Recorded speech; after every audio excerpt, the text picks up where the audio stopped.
Hey, what's going on, everybody? Randall Cornet here. I hope you guys had a wonderful new year. I wanted to bring up a forum post that I found, which is interesting. This seems like it's a fellow retail investor all the way back from 2013, but he had an interesting conversation with the QSIP Service Bureau in terms of a QSIP change, kind of what we might be dealing with AMC, and he had an interesting conversation. So I just kind of wanted to talk a few things, at least about a few of the things that he spoke about.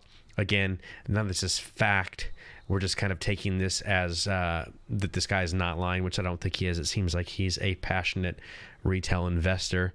And I'm going to do more work to verify some of his claims, but it's a little bit late. I'm not able to call QSIP Service Bureau tonight, so I'll have to do it in the morning. But anyways, what they're saying here is the QSIP Service Bureau rep stated that a QSIP number change usually comes with a name change, but not always. He stated that a name change will always come with a QSIP number change. He told me that the name change and the QSIP number change starts with the company's transfer agent coordinating electronically with the QSIP Service Bureau by linking the company's name and address. Then the QSIP Service Bureau coordinates with the DTC. The DTC will serve as the overseer to coordinate with the regulatory authorities and/or agencies, whomever as deemed necessary. Sometimes the transfer agent, in this case, will coordinate with the DTC to, like, for certain confirmations of transactions as deemed necessary. So they're going to communicate, they're going to talk back and forth. The DTC makes sure that there is proper share accountability for the proper dissemination into our brokerage accounts. This is all done electronically.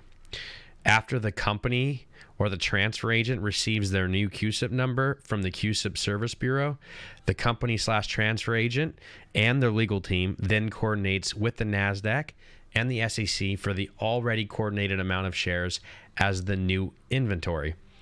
The transfer agent at that point then coordinates with the DTC to confirm the amount of shares and other key information. After the accountability is handled, it's confirmed by the DTC. Then the DTC then authorizes the brokerage companies to change all the old QSIP numbers to the new QSIP numbers electronically within our brokerage accounts.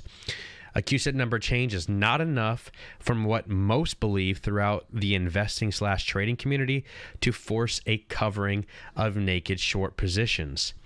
The QSIP Service Bureau further explained it as when let's say, for example, when stock 1234 changes its name and QSIP number to stock 5678.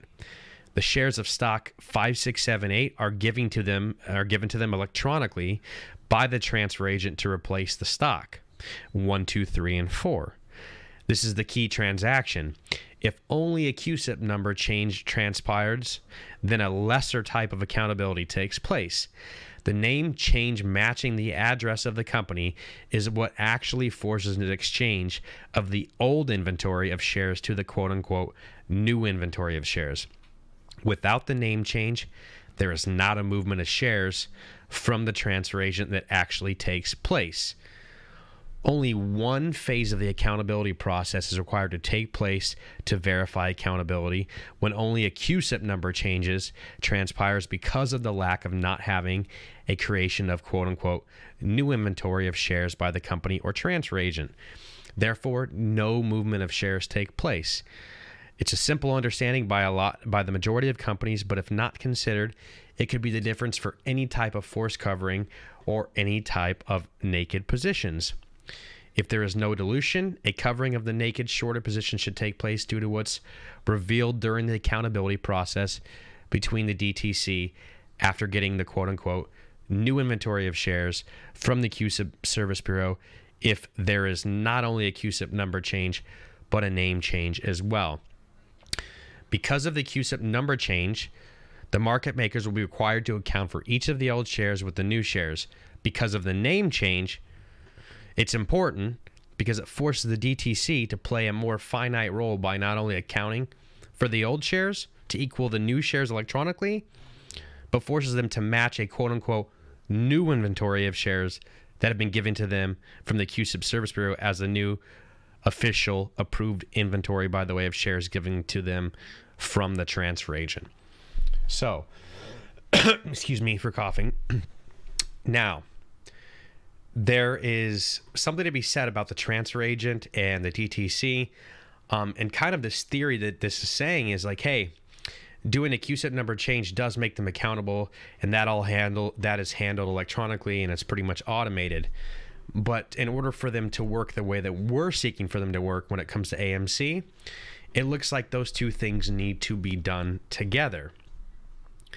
So for me, I'm not saying that I'm not going to sit here and pitch that Adam Air needs to change the name of the company or anything like that. Fundamentally, AMC is looking strong. I think we get to where we need to be going regardless. But when it comes to talking in terms of MOAS, this is certainly pretty interesting if we're trying to force the short seller's hand, right? And I just want to highlight again, it's not so much about one or the other with the CUSIP things. I think the name change and the number is what's important, right? So let me explain this one more time. One phase of accountability process is required to take place to verify accountability when only a CUSIP number change transpires. So only one phase of accountability is happening when the number change happens. Okay, because there's a lack of not having to create new inventory, all right, by the transfer agent. Therefore, no actual movement of the shares take place. So that's why it's important. It's more or less having the transfer happening from the new inventory, right? So I hope that made sense for you guys. I will source this forum post in the comments. I love you long time. Bye.